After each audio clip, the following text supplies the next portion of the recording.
I had ankle pain, I had knee pain, I had hamstring pain, I had groin pain. What else did I have? I think those are the ones I can think of right now, but yeah, those are the main ones. Okay. And at what week did you start to notice those are going away?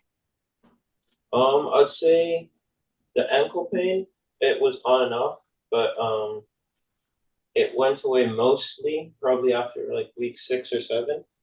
Okay. And then the knee pain, um, that one's still there a tiny bit, but not even close to how it was at the beginning. That one probably started going away, I'd say maybe like week 7, week 8. Okay. And then the groin pain hasn't come back since probably like week 3 or 4. Excellent. Excellent. And how was the competition like in Spain? It was very good. Some of it was very good, some of it wasn't great, but we're meant to play some bigger teams in the new year, so that should be good.